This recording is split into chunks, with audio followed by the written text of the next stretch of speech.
Hey guys, welcome. Today we are doing Unlearn Your Anxiety and Depression, Chapter 10 for book club.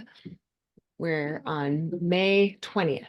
So I'll go ahead and get us those slides that we can look at, summarizing everything. Just a couple more weeks, really one more week of like homework stuff, and then the last one is a Q&A, like frequently asked questions chapter, which is really good. Okay, share the screen. Okay, here's chapter 10. And we'll get that chat up. So feel free to pop anything in the chat as you think of it, if things come up or if you have questions. Okay, and here we go, chapter 10. So creating the new you, and if you're doing the workbook in the weeks that he says, this is week 4. So creating the new you, just thinking about the way that you talk to yourself and treat yourself can have great effects on how you are and what you do. So even physically, how you're feeling can be partially because of how you're talking to yourself, how you're treating yourself and thinking about yourself. The more you act in ways that are consistent with how you'd like to be, your self-image changes. And these are small changes. Things change in small ways over time, rather than expecting that the nervous system is just going to, quickly change. That's why we have these extinction bursts and might have some symptoms that come up, because when that danger alarm mechanism has been going off for a while, it doesn't feel safe to just turn it off and not worry anymore. So small changes over time. And the more often you choose to live in love, hope, and joy, the more that will be who you are. So he tells this Native American story about 2 wild dogs, and there's like 2 dogs living inside of you, and one is like mean and hurtful and aggressive, and one is nice. And the grandson asks his grandfather which one survives, and the grandfather says, the one that you feed. So I might have mistold that a little bit, but that's the idea, is like the things that you feed, the thoughts you have, create your emotions that you feel and the results that you have in your body, even physically. So there are a few writing exercises this week. First is a gratitude list. So just brainstorm, writing down all the things that you're grateful for. Include anything you can think of, such as having a roof over your head, food to eat, the sun rising each day, a color, friends, family, etc. Okay, so it's just to get your mind thinking in this other way instead of focusing on the pain and the danger. So you're starting to notice more of what you're grateful for. You could even consider things for which you may be only partly grateful. For example, difficult people or things that may have taught you important lessons. So it doesn't have to be false. Like, I'm so grateful that I have pain, but you could be like, okay, I'm grateful that this process is helping me learn how to be kinder to myself and how to stand up for myself. So I am grateful for that part of it. Okay, and then there's a forgiveness list. So just in general, harboring resentment over long periods of time, especially if we don't acknowledge it, is often a major factor that perpetuates mind-body syndrome. So just think to yourself right now, are there situations or people that you haven't forgiven, and there's probably some lingering anger there? If there's no direct action we can take to resolve the situation, we're left with emotional pains that serve to exacerbate physical pain. So your current pain can be emotional wounds that haven't healed. And there can be cases such as abuse or car accidents or things that, it's not like you necessarily have to love that it happened or be happy with that person that they did that. But holding on to the hurt and the anger, or maybe even guilt and shame, whatever your story you've been telling, it doesn't hurt that person now. At this point, it's only hurting you. So just realizing that forgiveness is for your best good. It's an act of power and self-preservation to live your life by letting go of fear, resentment, and guilt. So this can be, just be super gentle with yourself if there's someone like a really major thing that's hard to forgive. You don't have to love that it happened, but you could start to see some of the evidence of post-traumatic growth, which means you learned something from that experience that you wouldn't have otherwise, which actually in the end ended up making you stronger rather than it being something that, debilitated you or tore you down. So, um, just starting to plant that seed of like, okay, maybe I could still be angry that something happened or like wish it didn't happen, but start to think about how forgiveness would help me in this situation. Forgiving ourselves is necessary where we harbor guilt over something we did or didn't do. Guilt is an extremely powerful emotion that is at the core of mind-body syndrome in a large proportion of my patients. So I'm just going to say that again. Guilt is an extremely powerful emotion that's at the core of mind-body syndrome in a large proportion of my patients, just emphasizing how much we might feel guilt and how it is really not helping us. Even if there was something that we wish we had done better, holding on to guilt can cause pain in the body as a way of punishing yourself. So there's space in the workbook for a forgiveness list. So thinking of those you would like to forgive or release feelings towards, and then those you would like to ask for forgiveness from, and things which you would like to forgive yourself for. And then there's another section, the list of barriers to getting better. So one of the barriers can be that pain has become part of our identity, and in a weird way, it becomes comfortable. So he gives an example of a woman who started making progress. Her pain went away, and then she started getting anxiety and sleeplessness. And she said, I can't stand the anxiety and sleeplessness. Give me back my pain, or give me my pain back. At least I'm used to my pain.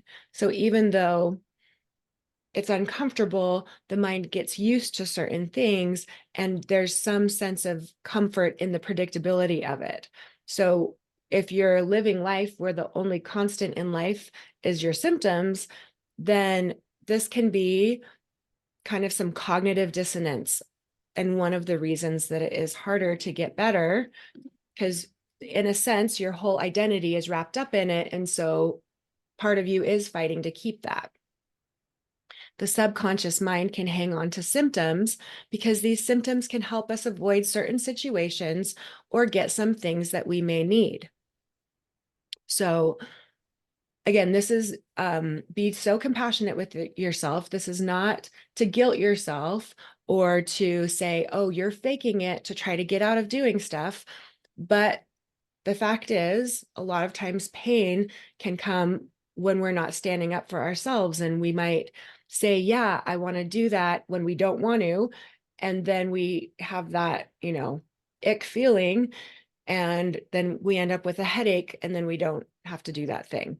So it can happen with work, chores. I remember one woman who like all of her pain was with household activities like vacuuming and washing dishes and laundry, all of those kind of things. She wasn't doing it to try to get out of chores, but that was the way that it was showing up in a way that prevented her from living her life the way she wanted to. So attending family functions, fulfilling certain societal obligations. So just think to yourself if that's something that may be going on for you in a non-blaming way, but like honestly, sometimes there is some fringe benefit to having the pain. And when people start getting better, then they start realizing, oh, now I have to, find some other strategies to be honest about things and just politely decline rather than agree to do something I don't want to, right?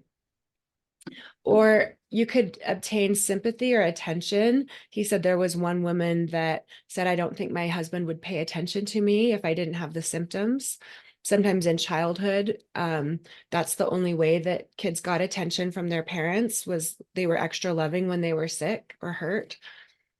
And again, it's not like manipulative, it's totally subconscious.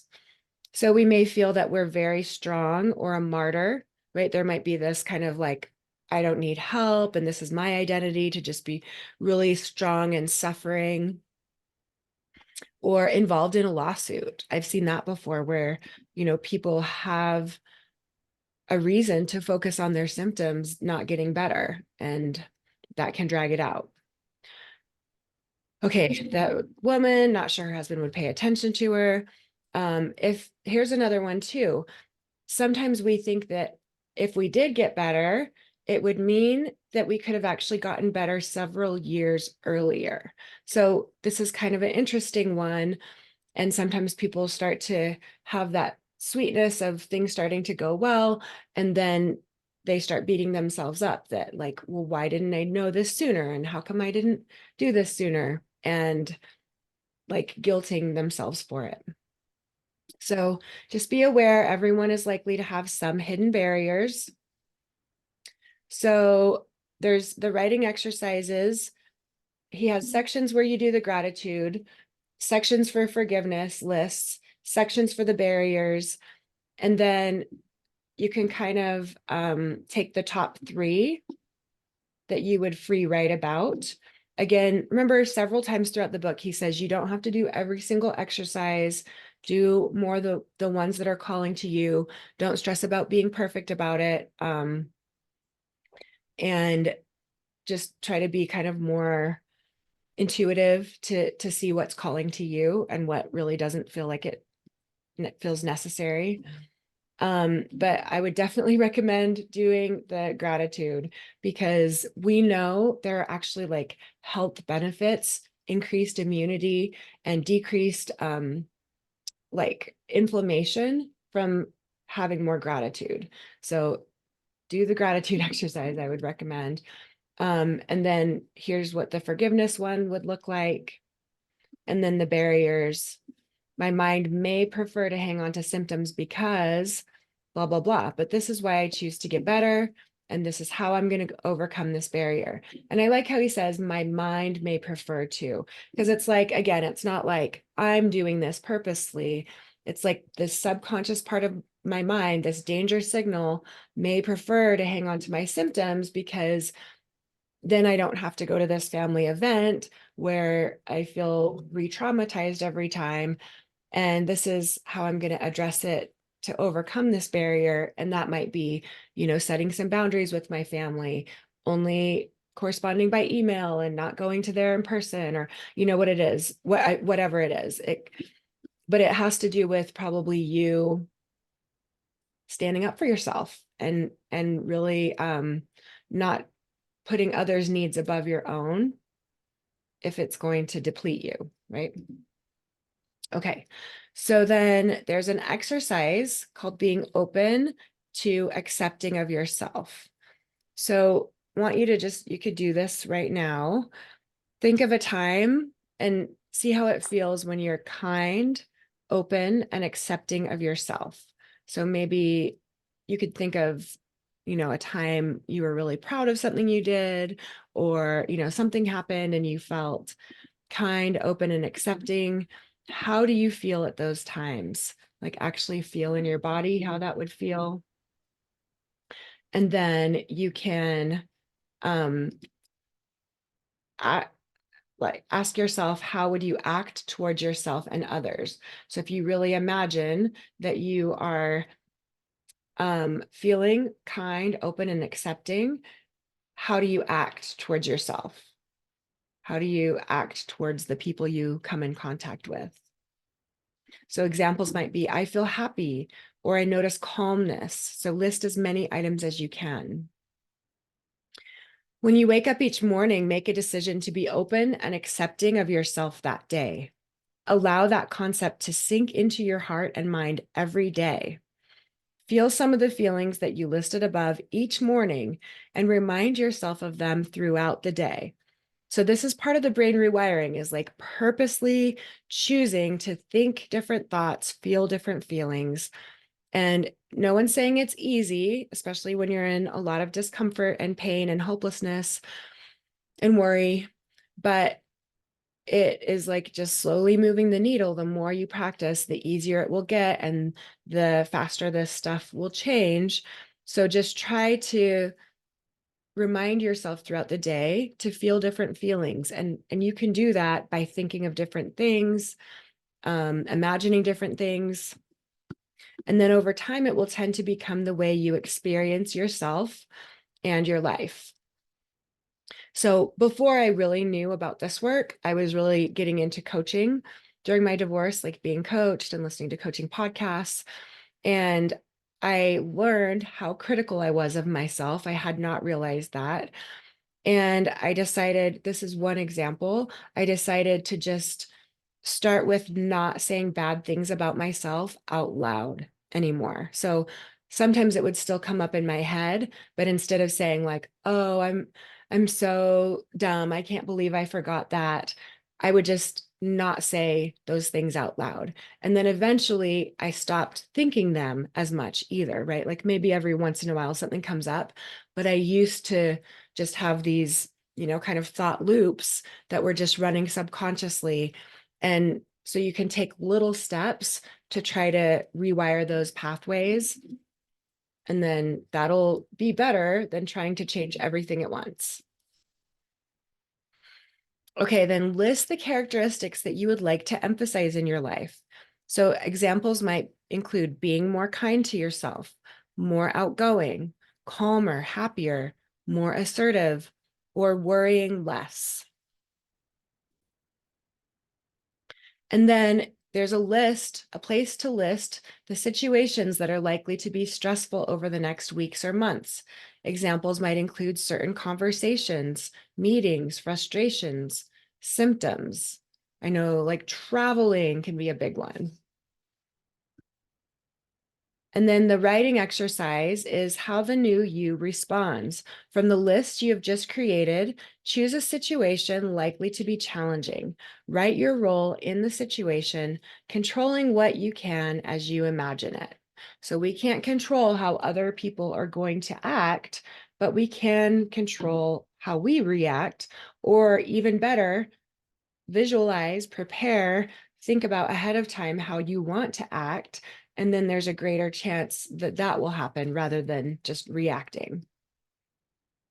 So, for example, blank had just happened or will happen soon. How will you respond? What characteristics will you bring to the situation? Write the story of this situation as you'd like it to play out with the new you as the prime actor, right? So for example, a lot of times going home to your family of origin can be a stressful thing for people.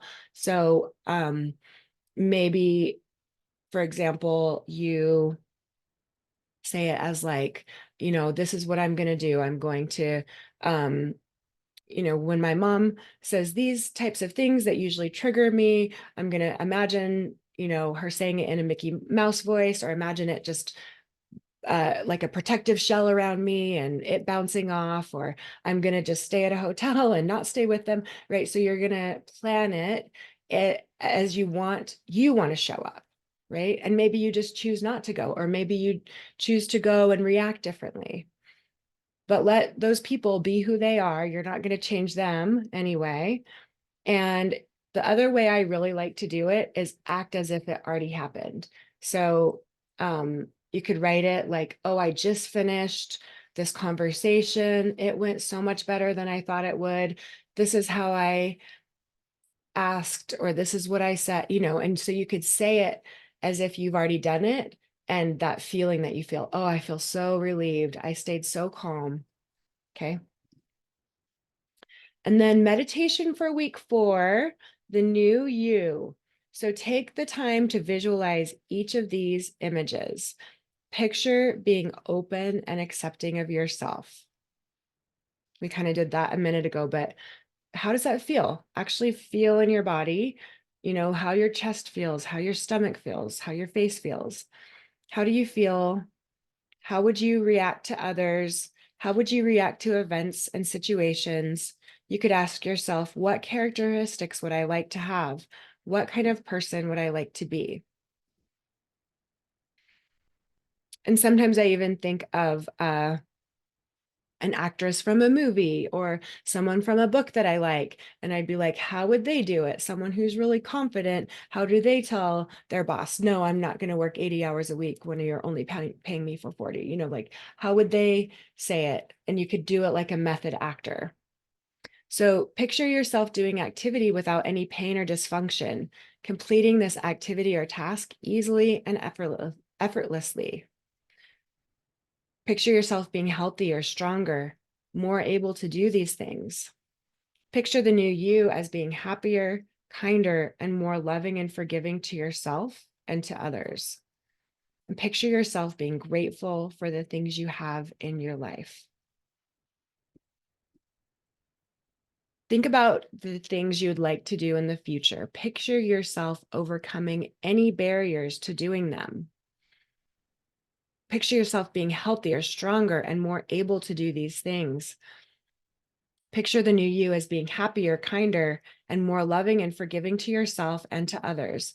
Picture yourself being grateful for the things you have in your life. Was that the same thing? Oh, yeah. Said it twice because it's so important. End this session with these wishes for yourself. May I be peaceful and contented. May I be free from harm and illness. May I be loving and loved. May I be forgiving and forgiven. So he actually says, repeat these wishes 3 times. Remember, this is that meta meditation, the loving kindness meditation. Think of others in your life who might benefit from these wishes, or others to whom you would like to send these wishes. Repeat these wishes for these people 3 times. May they be peaceful and contented. May they be free from harm and illness, right? Okay, and then reprogramming the brain, pain reprocessing continued. So more meditations, all of his meditations are at unlearnyourpain.com, and the password is in the book if you've bought it. So meditations, mindful awareness exercise. So this will sound a lot like somatic tracking. That's the other term you've probably heard for this. When pain, fear, or any emotion or other symptom arises, practice just sitting with them. Observe them and allow your mind to engage with them without fear. So that's where you might describe like the color or the texture or give it a funny name. It's bubbly instead of numb or nerve pain.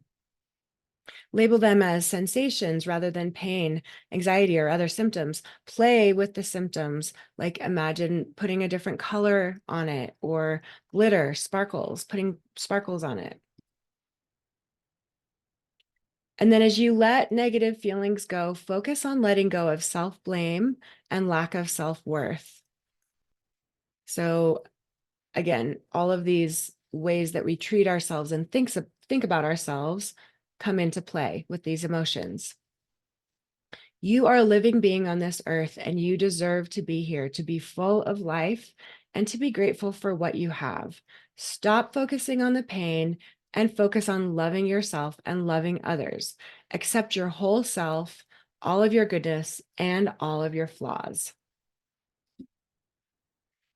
If you're having trouble feeling compassion towards yourself, practice feeling compassion towards someone or something like a child, close friend, animal, or even someone in the news. Encourage yourself to feel kindness and send compassion to that person or animal.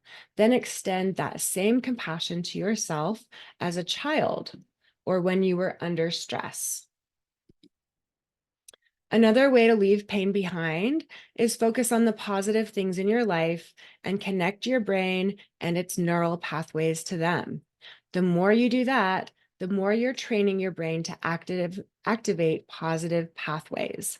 You can look for moments that are interesting, curious, happy, or peaceful, and take time to allow those feelings to flourish. Sometimes when we're struggling with symptoms and chronic symptoms, it's hard to look for times to be happy or notice any times that we do feel happy. And so switching to that, again, it's just shifting that focus of the mind to say, hey, strong brain that's really on the lookout for things. I'm going to put you to work looking out for things that make me happy and calm and relaxed and have gratitude, and finding these little glimmers. Have you heard them called glimmers? These little moments of time that you feel some of those higher vibration emotions, and stretching those times out. Look for things to do that will help you access these feelings. For example, maybe visiting people who you enjoy. For some people, that may not be enjoyable to visit people. Maybe it's hosting, maybe it's watching or listening to enjoyable movies or shows, TV shows. For a lot of people, just like watching some junk TV that has no purpose sometimes can be enjoyable if you're not beating yourself up. You could dance or sing. Practice being kind to yourself and to others. The more you take time for positive things, the more your brain is healing rather than suffering. So we're decreasing the fear and increasing the positive at the same time. And then you may have learned personality traits, putting themselves last, neglecting their own needs, being self-critical, not caring for themselves, not standing up for themselves. So this is really important. If you identify with any of those, tell yourself that you are a good person, that you are important, that you count, and that you matter. Send messages of kindness and caring and love to yourself. Do this over and over again. Changing your relationship with yourself is the most important work you can do. Okay, so this isn't about decreasing symptoms and how to do somatic tracking right. This is about changing your relationship with yourself overall. That will decrease that danger signal and decrease the pain or anxiety and depression or other symptoms. So then dealing with difficult situations, standing up for oneself is often the key to ending a painful relationship and the beginning of healing mind-body syndrome. So you can make a list of things that you need to do, things that you should take care of, things that are important for you to resolve, even if they may be difficult. Choose 2 or 3 items from the list, decide what you might be able to do about them. At this time, you might only be able to do a free write on the subject to begin to recognize your feelings, or maybe able to write an unsent letter. You might be able to write a letter and send it, or call the person involved and discuss the issue. You might be able to meet with the person and apologize or ask for forgiveness. You might need to ask someone to do something that needs to be done. You might need to make up your mind and take action. So think about what you want to do, put it on the line, consider what you could do about this in the next week or two, and write the options on the following lines. Then choose an initial plan of action and write it there. Set a deadline for accomplishing the task in the next week or two. Figure out how you're going to accomplish this task. Who can help you? Who can give you advice? Who can go with you or help you accomplish the task? What barriers might occur? How will you overcome them? So it's like thinking all the things through that might happen. How are you going to overcome it? Make a commitment to the task. Even though these tasks may be very difficult, most people feel much better after they accomplish them. Even if your first step is a small one, it will often give you the courage and confidence to take slightly larger steps if the issue is still unresolved. After you've accomplished your task, write a brief paragraph describing what happened, how you felt, and what was accomplished. Okay, so Maybe that's what you focus on more this week. And that's fine. See, what is calling to you the most. And that is definitely one that can get you thinking of how to make some of these changes. Okay. Facing fears and choosing a new life. The stories we tell ourselves have great power over us. So you can take a piece of paper, divide it into 2 columns. The top of the left column, write fearful thoughts, and at the top of the right column, write opposites. So you think of all the fearful thoughts that play on repeat. I could be paralyzed. I might die. I could kill myself. I'll be in pain forever. My body is racked with arthritis. And then on the other side, you do the opposite. I'm not paralyzed. I will live. I will not kill myself. I will recover from pain. My body is healthy and strong. I have herniated discs versus herniated discs do not cause my pain. And you don't have to say, I don't have herniated discs, but we also know that you could have herniated discs and not have pain. So that's how you would write that one.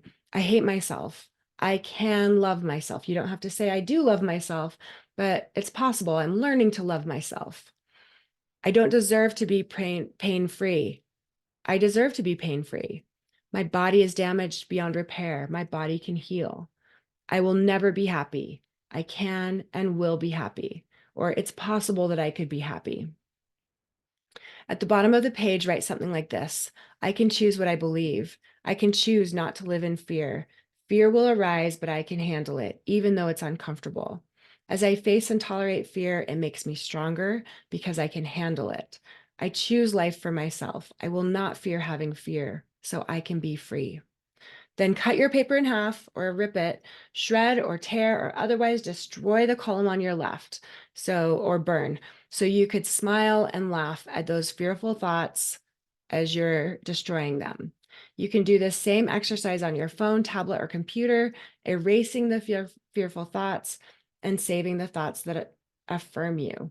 So someone even used the example of some worrisome thoughts that they had burned or threw away. And when they thought those thoughts, it was like, oh, that's all right, brain. I've already done my worrying for the day, right? Because they already wrote it down and destroyed it. So you can think of, oh, I've already burned that today, or I've already thought that. So don't forget, fear doesn't just reside in the mind, it also lives in our bodies. So there's a mindful approach where you observe these sensations and embrace emotions. There's the embracing emotions meditation. Also, there's one for I think it's like letting thoughts go or letting thoughts just be thoughts or something. So this one, embracing emotions, and this is especially helpful for anxiety because this is the way that we treat anxiety is when you start to feel the fear in your body, tell your brain that you know it is producing these sensations, that they are not harmful or dangerous. You could somatic track, talk about the color, the shape, the texture, the imagery. Then try doing something active, such as exercises, fast walking, or dancing. Take that fearful energy and use it in a positive way. Okay, so here are some things to consider if you are not yet improving. Number 1, erase doubt. It's very common to have some difficulties in truly believing that your condition is caused by your brain. Every time pain arises up, fear is activated. Fear, which in this case stands for false evidence appearing real. So this is something to keep on practicing, and don't beat yourself up if it doesn't come easy to you to believe this, because you might have had years of conditioning and doctors or people telling you certain things. So you get a chance to practice every time you have a symptom. You could react with fear, which will cause the false evidence to appear real and your brain to produce it more, or you could react differently. So number 2, be patient. Don't worry if you're not seeing immediate results. That's so hard, I know, because the tendency is to think if I'm not seeing results, I must be doing it wrong. But this is a different journey for every person. And for some people, they do not see immediate results. So don't try too hard. Don't get more stressed by worrying about doing the program perfectly.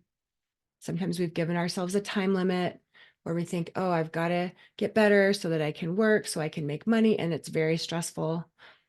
Avoid trying too hard, avoid putting time pressure on yourself to get better, and avoid fighting your symptoms. We're not doing this to just fight symptoms and get symptoms to go away. We're doing this to rewire the brain so those danger signals aren't activated in the first place. Number 3, just keep working. It doesn't mean you haven't done it right or done enough yet. Just keep going. Trust in this program. Trust in yourself. Choose the issues you think you need to work on and use the writing and the meditations to deal with them. Don't get overwhelmed. There's so much. You can just choose what you need. Make sure you do the reprogramming, the brain exercises, and don't forget to take time for yourself. So this isn't just about doing a meditation and journaling every day. You also want to keep reprogramming the brain, and you want to have more fun in your life and play more and take time for yourself without guilt. Expect some ups and downs. It's common that it takes time to recover and that the path to recovery has ups and downs along the way. Send it consistent messages of safety over time to turn down the danger signal. When symptoms return, try to be happy. And again, that happiness may be hard. We're not saying this is easy, but sending a powerful message to your brain that you are not in danger, right? If you can have a severe pain go down your leg all of a sudden when you're having a difficult conversation, and then you can laugh and say, oh, I know that was just because I was stressing versus I've damaged something. I'm not in danger. You just remind your brain of that, and your brain will do it less and less. This message works to reprogram the brain out of mind-body syndrome. Remember, it's just consistently not in danger, you're safe, you're healthy, you're strong. Know thyself. Everyone has done things they wish they hadn't or things they are ashamed of. Everyone has had things happen to them that they wish had never happened. The more you're able to be honest with yourself and be kind to yourself, the more you will be able to accept yourself and let go of some stressful emotions that cause MBS symptoms. Okay, so again, it's like not guilting yourself, forgiving yourself instead of beating yourself up. Finding inner strength, it's often helpful to look back at your life to identify the times when you have acted decisively on your own behalf. Find the strength to keep going and to work through any emotional issues and life situations that come your way. Find contentment. This is such a good one. Again, along those lines of, hey, not only are we decreasing the fear, but we're increasing our happiness, and we're like having a better life and playing more and doing things that feel better for us. So find ways to be content or happy. Find things to be grateful for. Do things that you like and that give you pleasure. Find ways to relax. Do things for others that will give you happiness. Okay, so don't forget, equally important to take care of yourself. Do something, become more active, complete your list of activities you would like to do, and include some things that you can start doing immediately. So if you're totally bedbound, you may not want to go all the way to, okay, I want to hike 3 miles, but maybe you work on getting out of bed and standing a couple times a day, and that's what you start with, or something like that. So do some short-term goals as well as long-term. The more active you are, the less time you will have to be in pain, and the quicker you will get better.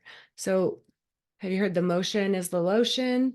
And it teaches your brain not to fear these motions. There's endorphins when you do activities.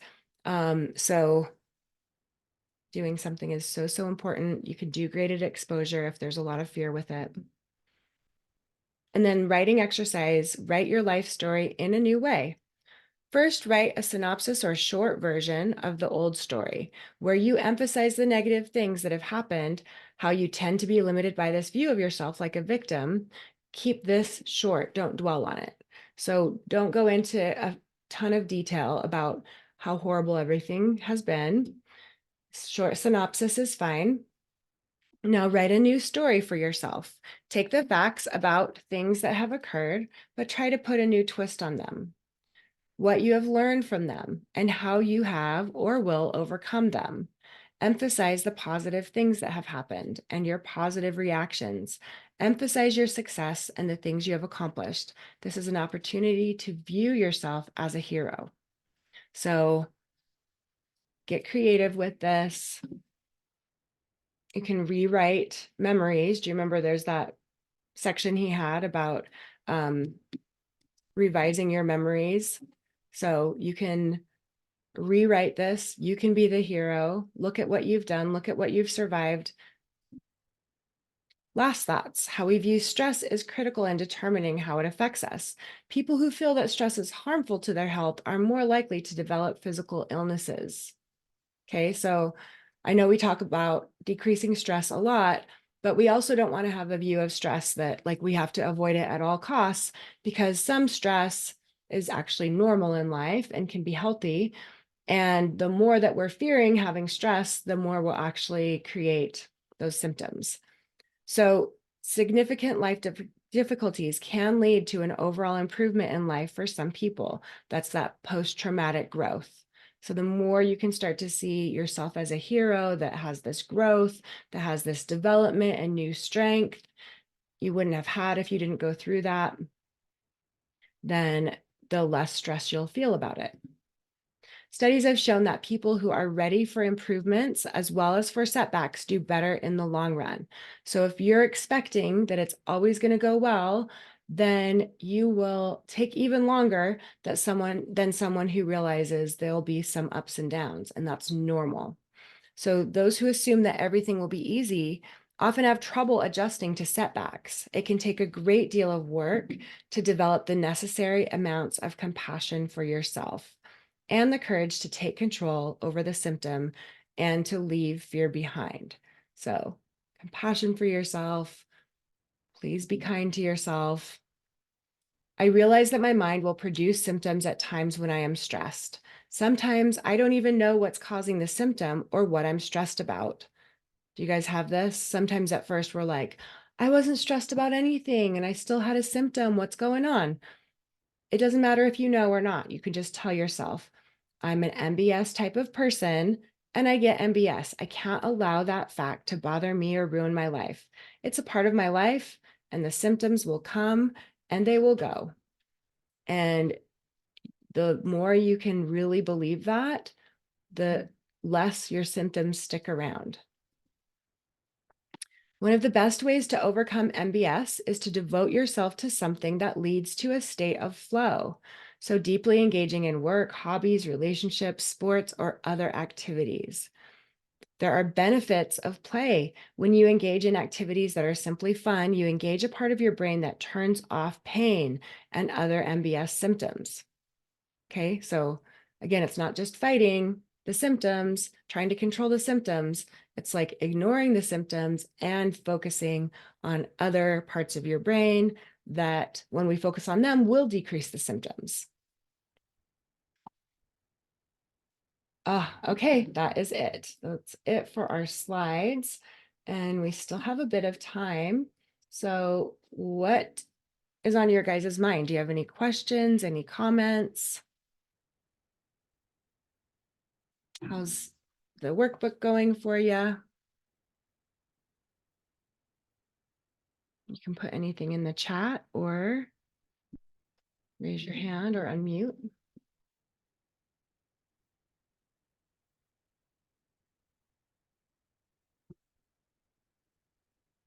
Or we can end a little early. That's fine too. So let me know if you have some thoughts or questions.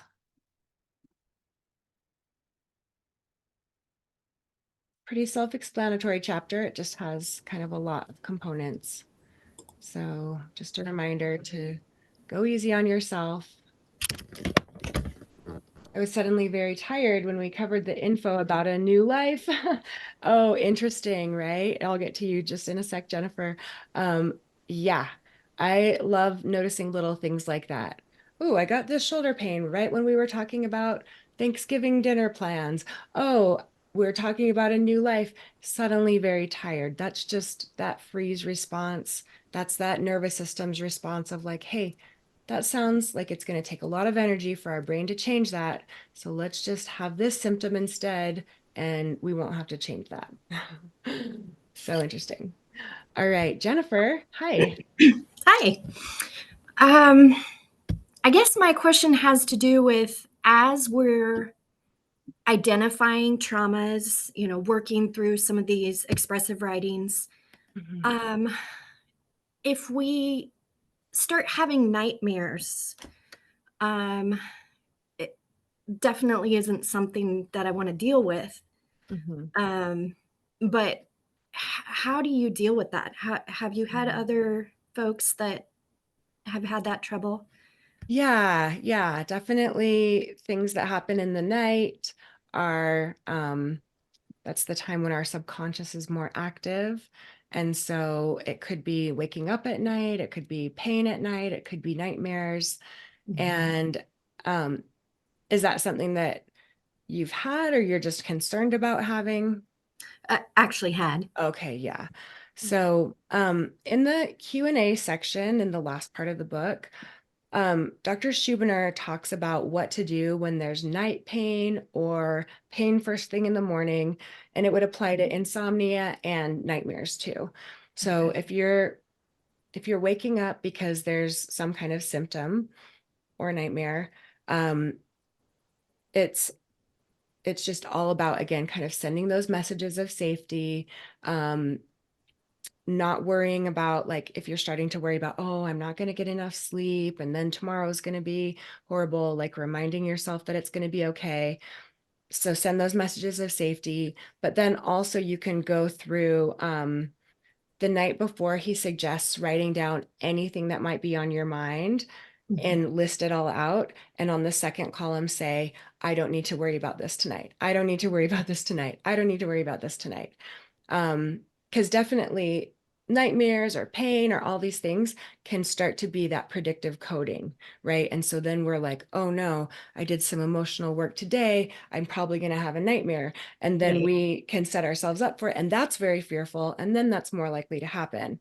So even just, taking the time before you go to bed to write out those things. And I don't need to think about this tonight. I don't need to process this tonight. I don't need to um, relive that trauma tonight, or however you could phrase it in a way that sounds believable. And then I think he says even just do a meditation before bed. And he says if you do this for 2 weeks, your symptoms will decrease. So it might not even take the full 2 weeks, but at least that gives you like a Some format. Okay. Yeah, some like a framework to follow. Yeah. And I know it's like such not a fun thing, and right, like it's just like, especially where we have no control, right, over it. But it's just like any other symptom, really. The more you can think of it as, okay, I'm teaching my brain not to fear this. This is a fear. It's false evidence appearing real, and that's Right. what a nightmare is. So you can be compassionate with yourself, right? You don't have to like be like, oh, just it's fine, get over it. But at the same time, right, you're also That like, oh my sounds gosh. familiar.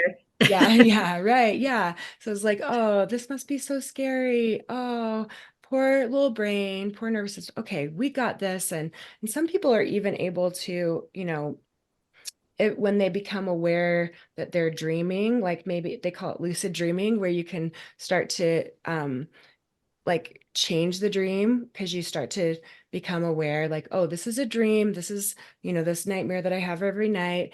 And like you could even write out if it's something that repeats, like how would I be the hero of that story, Mm, and then see how it goes. If it's like, not saying that you can just start controlling your dreams, but sometimes when people know they could have that possibility, then instead of just replaying what happened, they can kind of morph it into like, oh, I actually like fought back and I was able to run to safety and I was right. And so you yeah. could even like write out maybe a happy ending of the nightmare where victorious and right. Yeah, I like that idea. I'm gonna Okay. try that. Yeah, I would definitely try that. But yeah, yeah, those are not fun. And when you wake up with that feeling, it's just like you said, fear is not just in the mind, it's in the body.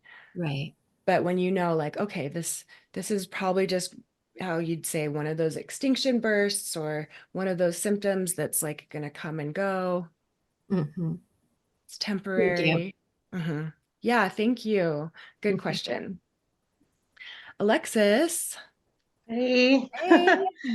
I don't even know how to ask my question, but I have uncovered a whole bunch of guilt, like Oh, laundry list full of guilt. okay. And what is my question? Is the solution to that like the self-compassion? Because I'm a little confused. Okay. Yeah, I mean, definitely that. And then it could even be some of those writing assignments where you're kind of like that new you, that could be from old stuff too, right? Or that could be like, oh, now from that, this is what I learned. And so you could take, instead of feeling guilty that that happened, like realize, oh, because that happened, this is how I grew. And I learned to never do that again, right? Um, so yeah, what do you think about the self-compassion piece? Because that's hard for a lot of people. How's that been I going? have zero, Zero, like yeah. zero, right? And Okay. so the best I can do right now is I have a lot of compassion for animals because they're innocent and Mm-hmm. helpless. Good. And so I can try to transfer that to myself. I can try that Mm-hmm. one. The other thing that worked was the visualization of going and talking to my younger self and telling them they're okay, and then flipping it and having them talk to me. That Mm-hmm. that broke me. Like I need to do that every Oh, day. yeah. Yeah. Okay, yeah. We did a little coaching session, right, where we did that and like had you talk to your younger self and then had your younger self tell you what she needed and what she wanted, right? Yeah. Well, it's in the book. It's your younger self tells your person now that Oh, you're okay. okay. That you're Yeah. okay. Oh, okay. Yeah. Okay, so yeah, we didn't do that. Okay. And sometimes what I do is have you imagine your future self, your future self after Mm. you've overcome this, and then she can come back and tell you, hey, just like you told your younger self, you're going to be okay. You're going to get through this. Like, what would your future self tell you Mm. when she's Okay. on the other side of all of this? Okay. Yeah. So just practice, practice, practice. Yeah, is there Yeah. like, I mean, you don't have to tell me, but like, is there a certain something that you really struggle, a particular thing you struggle about feeling guilty about that we could kind of use it as Um, an example? right now it's that I wasn't there when my father died, like on purpose, like didn't Mm, go because I was pissed at him and it was 3 hours away and I didn't feel like it. hmm. Okay, so like, yeah, like, have you processed any of that as far as like, maybe, like kind of just poking some holes in that as far as like, would he have even changed if you had gone, right? Like, would it have saved his life if you had gone 3 hours out of your way or no? Okay. Um, no, I hadn't thought of that. I Okay. just did the exercise in chapter 9. I can't remember which one now, but the resentment and the guilt and the anger and that Hmm. exercise, the Hmm. emotional processing or whatever it was. But yeah, Yeah. Yeah. Yeah. right. So if you have that guilt and it's because of these thoughts, so sometimes it's helpful to like look at the thoughts that are there. Oh, I should have been there because that's what daughters should do, and I you know should have known that was his last day on earth somehow, even though like I couldn't have known that, but I should have known, right? So like maybe kind of taking some time to list why you're feeling guilty, like what those thoughts are. Do you have some that come to mind, for example? Yeah, that's what daughters should do. I mean, That's what that's daughters should do. yeah. Mhm.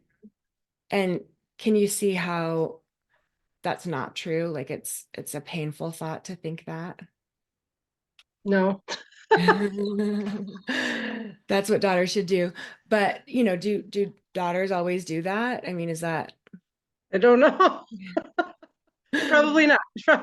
Right? Yeah. He uses this example of, what does he call these?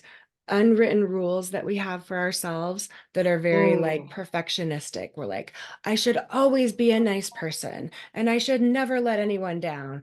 And daughters should always drive 3 hours out of their way on the chance that, this might happen. okay. And so you can start to see Okay. maybe like, okay, maybe that's just something my brain has started believing, but it's not like a universal truth. Okay. Like Okay. that I can work with everyone that. in the world or every culture would say that's true for every single person. You should go do that, right? Daughters should do that. Okay. Thank you. Another, That's actually really helpful. okay, good. Another thing, like this is just a little trick that I use. So if you close your eyes and think of that phrase, this is what daughters should do. This is what daughters should do. And then I want you to imagine that you're hearing that in a Mickey Mouse voice. So you're just hearing it in a silly voice, or like someone who's sucked helium and they're just like, this is what daughters should do. How does that feel? Better. Does it feel a little Good. different? Yeah. Yeah. Yeah. So It feels with accessible then. Like it's not so accessible. heavy. Yeah. Yeah, good. Because a lot of times we have these things that just feel true and they're just statements that we just have been playing it out in our mind for years or whatever. And when we just can recognize them as these, unhelpful thoughts, they could just be that silly voice and that can just shift it. Yeah. Yeah. Yeah. Yeah. Okay. Thanks so And much. then, yeah, no problem. I think that was the main stuff I was going to say. But yeah, working with that guilt, um, that is good to start with having compassion for other people, having compassion for your younger self, and just thinking like, I did the best I could with the tools I had at the time. Does that feel Yeah. true for that situation? Yeah. That makes me sad, but it is true. I mean, Yeah. it is true. I mean, Like there were it's probably, just hard. I don't want to let myself off the hook with that one. Like, ah, you see what I mean? Like that one's like, yeah. no, no, Well, no, no, that's no. another That's an thing. excuse. Like, Yeah. yeah. Like what would happen if you let yourself off the hook? What would that mean? Ugh, means I'm a horrible person. I literally made the choice to not go see my dad because I'm a selfish, horrible, terrible person. Yeah. How does that feel in the body? God. Yeah. Yeah. It feels so bad. And it's probably just as true that you made the best decision you could that day with the information you had. Yep. Is that true? Yeah. Like with all you were going through, whatever was going on that day, and with what you thought would happen, if you had known differently, you would have reacted differently, I would imagine. Yeah, that's true. If you had known 100% certain, like, okay, this is your last chance to see him, I don't know if you would have, but like if there's a chance you would have gone.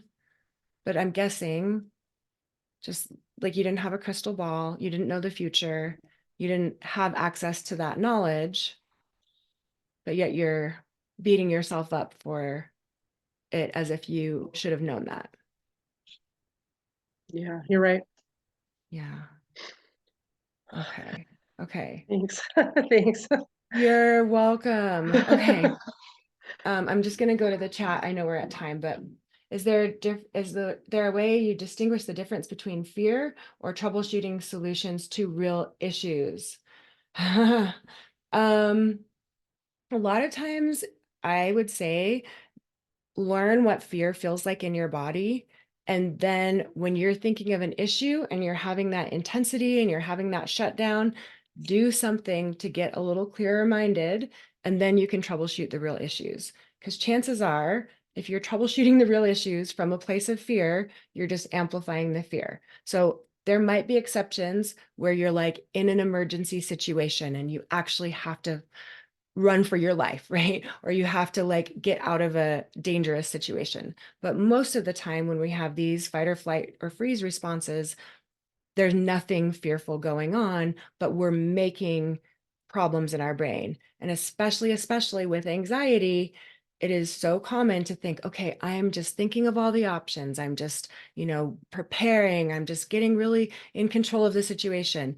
But we want to see that fear signal as misinformation and reminding the brain, I don't need to think about that. I don't need to worry about that. And then the brain produces the anxiety less and less. So if it feels like anxiety, which you might start to know because your stomach tightens up or your chest tightens up or you breathe really shallow, that's your cue that you're not going to be troubleshooting any real good ideas. Because when you're in that state of fear, you're not thinking straight.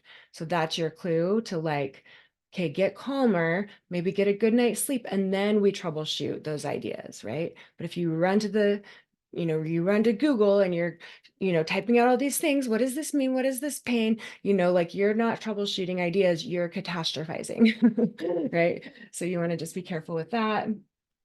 And then, oh, those are going back too far in the chat. I just finished a grief class for loss of my mother. Mary says, we were told over and over again to remind ourselves that human relationships are messy. That's so good. Thank you, Mary. And we do the best we can in the moment. So many of us were feeling guilty. Yeah, I had, my mom passed away and I hadn't called her back. And I had probably like 2 unheard messages. And, but I had no idea that was going to happen. Right. But I couldn't really find anything else to latch on to beat myself up about other than that. And so that is what my brain, wanted to, and I could kind of tell it was like not a real thing. I was like, okay, this doesn't seem like, like I would have known. If I would have known, I would have called her back. But our brains will latch onto that because somehow then we're in control, feeling that emotion. We can beat ourselves up over it rather than just feeling that sadness or grief or loss.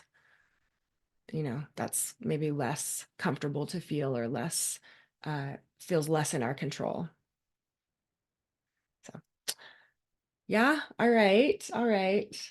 And then, oh, Yeah, I think you just hit the nail on the head with that, Betsy. Thank you. okay. Yeah.